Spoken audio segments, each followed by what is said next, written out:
Allow me to set the scene. It's hot. You are sweating through your skinny jeans and silk blazer combination. Justin Bieber's Baby featuring Ludacris is blasting out of the speakers of the American Apparel. It melts into Kesha as the last generation of mall-goers straggle along to the nearest Annie Ann's pretzels. They're cracking inappropriate jokes about the swine flu, both because being mean is cool and also because we don't understand the true horrors of a pandemic yet. The Twilight Saga eclipse has been out for a little over a week. Obama is the president. Facebook is days away from hitting 500 million users. And Taylor Swift drops her third studio album, Speak Now. And on that album, there exists a track that will come to haunt her until the day she dies or ascends into the state of a supreme being. And that track is Better Than Revenge.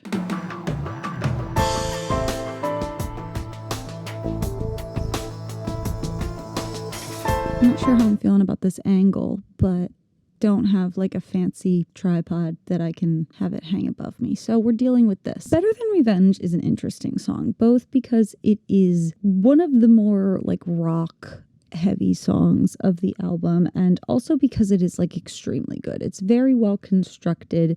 It is classic Tay-Tay storytelling.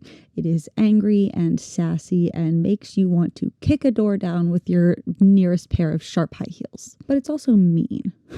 It's funny that this came out on an album where there is a song called Mean because this is a very mean song that she has written. If you haven't heard the song, the general vibe is that woman A, who is our narrator, is like almost official with some guy. And then woman B comes along and spends a lot of time with some guy. And then some guy breaks off with woman A to be with woman B suspiciously quickly. Woman A declares to get revenge on woman B in an undisclosed manner because she took him faster than you can say sabotage.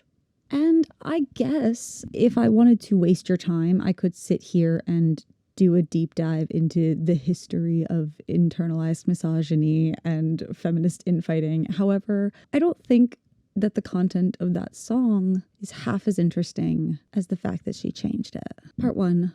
Let the slut shaming begin. Fast forward from 2010 to like now-ish, and Taylor Swift has since gone in and out of public favor too many times to count, right? And a couple of years ago, she was denied the opportunity to buy her own masters and own her music by a scented garbage bag dressed as a music producer. Joke's on him though, because in true Sagittarius fashion, she does not let that shit go.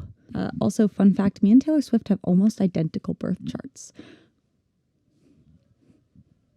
Do with that what you will. Anyway, Pop Girly decides that she is going to go ahead and re-record all of her music because if she makes it again, even if it sounds exactly the same, this time she gets to own it. And this way, if anybody is like, can I use your song in a movie? She can be like, you can't use the one that he owns, but you can have this other one that I made. The thing about doing this and like devaluing the originals is that it actually has this nasty little side effect of making Taylor Swift incredibly fucking wealthy.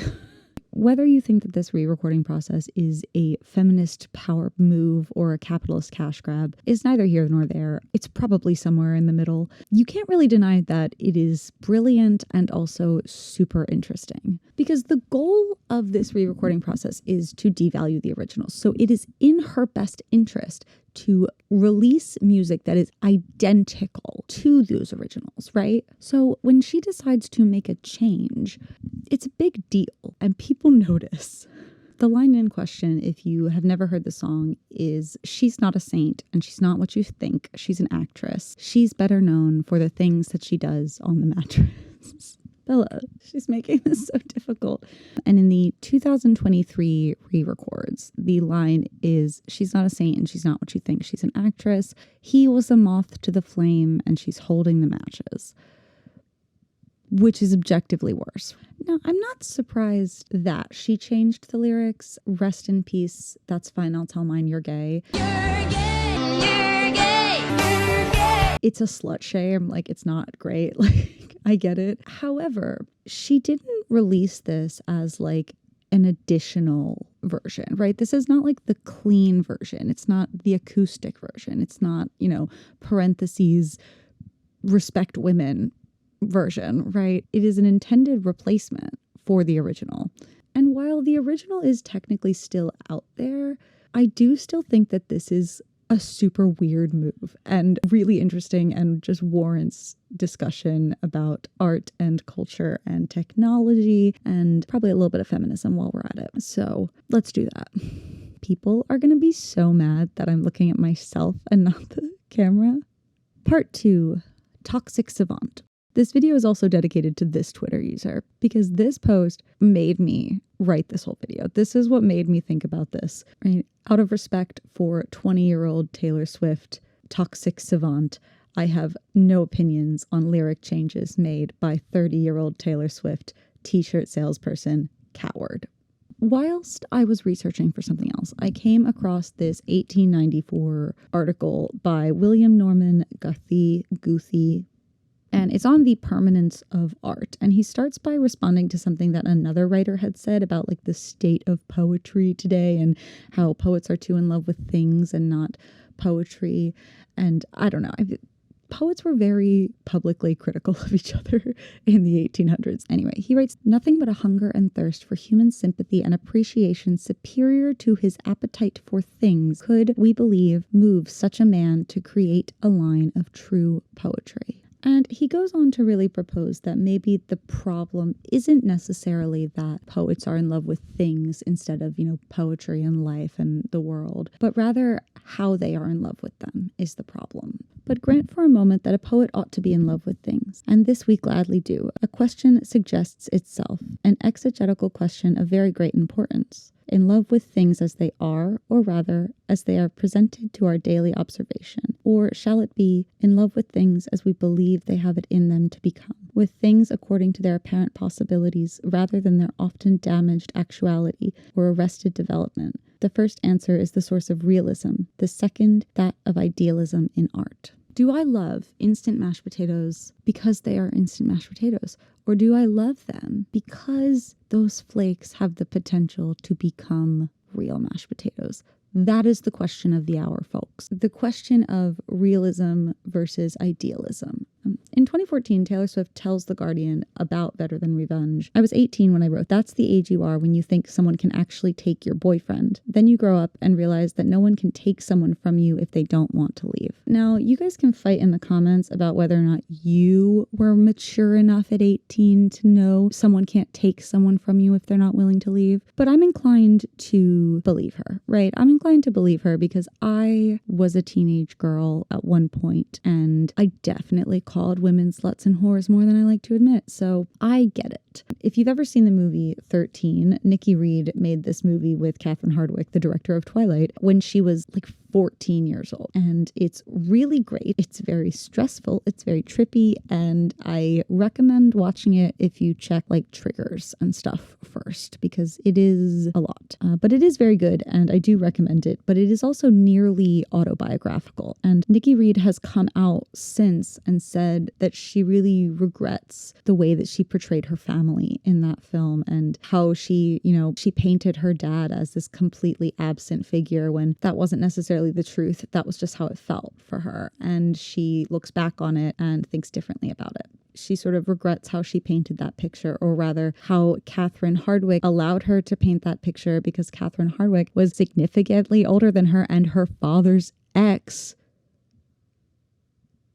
which is super weird and no one talks about that, but okay. But even though she feels this way, she didn't go back and remake 13, right? They didn't redo it. I bring all of this up not to like justify the ideology behind that, but rather to emphasize the truth of it, like the reality behind it, the reality behind the intention at the very least. True, like absolute realism is not possible. You can't paint anything that looks as real as the thing itself, because at the end of the day, it will still be paint. Absolute realism would require no alterations be made to the natural order of the world. No recollection, restoration, resolution, or recombination of parts can be claimed by the artist. It would require the filth of gutters and blues of heaven be equally interesting and delectable.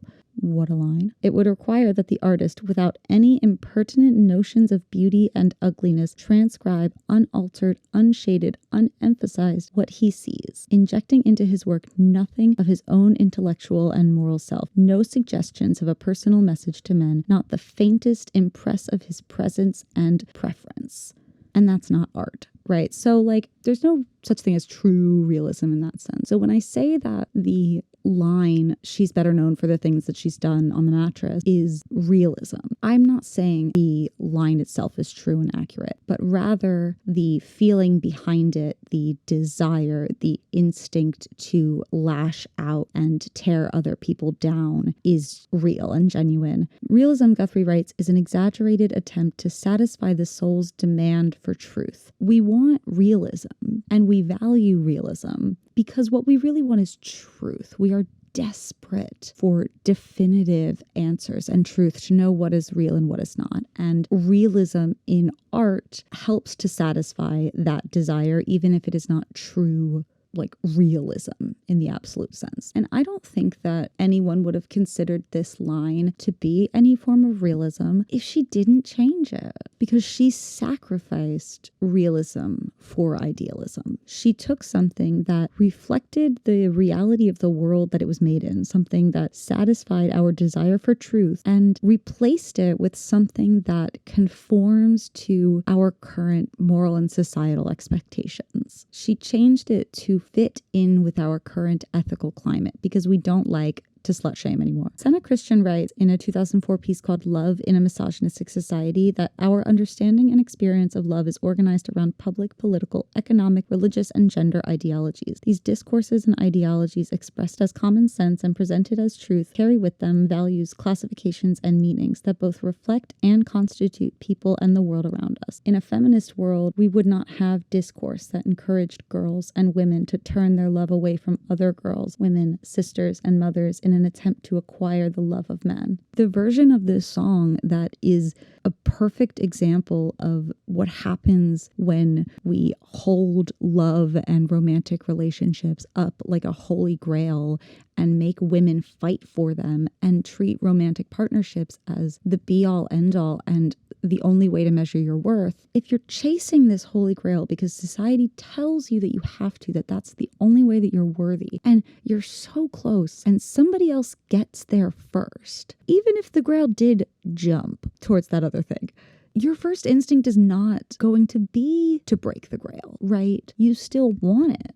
And there's a strong chance that I'm missing something here because, like, I'm queer, so everybody's a threat all the time. But, like, that is a real feeling and a real thing that happened. But it's also morally offensive, right? It's mean. It's not great. And a lot of times when something is, beautiful art and satisfies our desire for truth, it also triggers a lot of shame within us because we are morally offended by the content. And so the instinct to change it does make sense. And if you are in a position to not feel that shame, right, to change it, I mean, I guess of course you would. Like, who wouldn't want to change their past? But because the original is still out there, because we know that it was something different before, it's this subordination of realism for idealism. And there's just something inherently disingenuous about that, because realism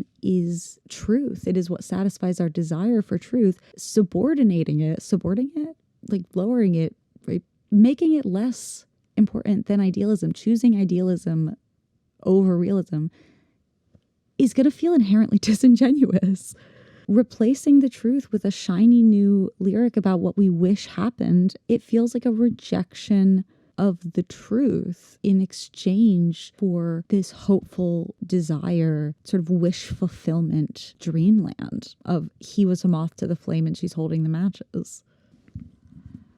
Part 3, it's her party. She can lie if she wants to.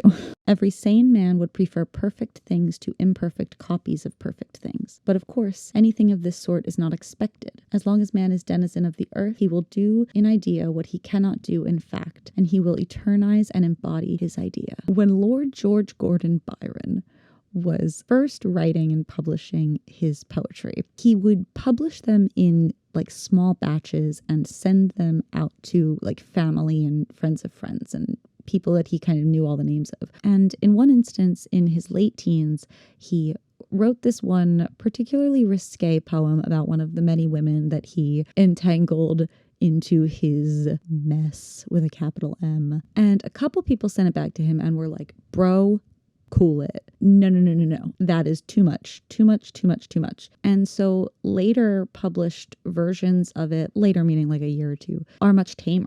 And you find this a lot with those like romantic poets and, you know, just writing that was being published before the 20th century is like, there's a lot of different versions and things get changed all the time. There's also the 80s pop ballad Here I Go Again by Whitesnake, which is my favorite song. The original lyric was like a hobo, I was born to walk alone. And they changed it, not because hobo was like rude, but because the lead singer thought that people would think he was saying homo. And he didn't want people to think that he was saying that all homos walk alone. So, and they changed it to like a drifter, I was born to walk alone, which is objectively better. I don't think that Whitesnake are being disingenuous by having rewritten that line. I don't think that at all. I think that they made the right choice because drifter is a better lyric. I also think it serves the song better to say drifter instead of hobo. We could also talk about like the Snyder Cut, right? Justice League was disappointing, so people demanded to release the Snyder version, I think. I wasn't really paying attention. And I think people were happy with the Snyder Cut. I don't know, but there's two versions of it now, right? Even Taylor Swift, like All Too Well was a song that came out on the Red album, was originally 10 minutes and it was cut for time to be, you know, playable on the radio. But she accidentally let it slip in an interview one time that it was originally 10 minutes and nobody ever let her forget it until she basically had to release the full version with the re-records. And it is good. I think it's better. I think it's much better. And it feels true. It doesn't feel like a lie. But she didn't cut the original 4-minute track from the re-release of Red. The 10-minute version of All Too Well was released in addition. This is not Better Than Revenge mature version. And that's what I think is so interesting about this, is because the original is still out there. So in function, like in practice, it's not really a like rose-tinted glasses, sugarcoat the past thing, because we all have access to the original. But if we didn't, if she could take the originals down somehow, which I don't think she would because she wouldn't make as much money, it's sort of this like unique feature of streaming and music and how we consume music in, you know, the 2020s, because I was considering changing my name on my Spotify account and it's like insanely hard. It is a mammoth task, and the process would usually involve taking down all of the music and re-uploading it in a new artist profile.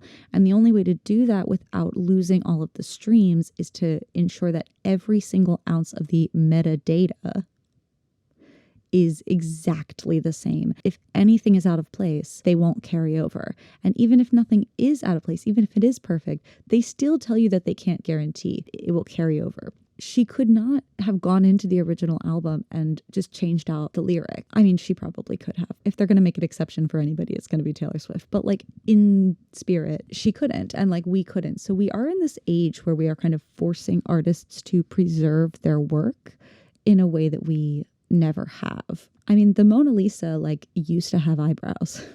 Nobody was concerned about making sure Da Vinci had like multiple copies of it. Look, I think that Taylor Swift should get to do whatever the fuck she wants with her music, okay? I think that if she wants to take this opportunity to cement into her legacy, I do not feel that way anymore. And I do not stand behind that. That's her right. I think that's fair. I think that's maybe possibly the net good option in the end of it. But it doesn't stop me being frustrated with the cowardice of backing down from the worst parts of yourself. And it doesn't help devalue the originals. It doesn't help accomplish its original goal of replacing the original music because it is a new song. It is inherently different. It is different in concept. It is different in execution. It is different in everything but the fact that it's her voice, and the music is mostly the same. And I just think that it's interesting. Thank you for coming to my pillow talk. That's what this is, by the way. This is a new thing that we're doing. Short videos where I talk to you about things that are on my mind that I do not necessarily have a grand opinion about. Things that I haven't really settled on my perspective yet. I would love to hear your thoughts on the lyric change or lyric changes in general, re-releasing of music, movies, television. Tell me everything below. I am filming a big ass philosophy video tomorrow night, and that will be up probably late December. If you would like to get bonus content before then, you can join me at my Patreon. If you would like to listen to any of my music, you can find it on Spotify. And yeah. Bella, say bye. Bella, say bye. She came along, got him alone, and let's hear the applause. She took him faster than you can say sabotage. I never saw it coming, wouldn't have suspected it. I underestimated just who I was dealing with. She had to know the pain was beating on me like a drum. She underestimated just who she was stealing from. She's not a saint, and she's not what you think. She's an actress. Whoa, oh. She's better known for the things that she does on the mattress. Whoa, oh. Soon she's gonna find stealing other people's toys on the playground won't make you many friends. She should keep in mind, she should keep in mind, there is nothing I do better than revenge. I'm just another thing for you to roll your eyes at, honey. You might have him, but haven't you heard? I'm just another thing for you to roll your eyes at, honey. You might have him, but I always get the last word. She's not a saint, and she's not what you think. She's an actress. Oh, he was a moth to the flame, and she's holding the matches. Whoa, soon she's gonna find stealing other people's toys on the playground won't make you many friends. She should keep in mind, she should keep in mind, there is nothing I do better than revenge.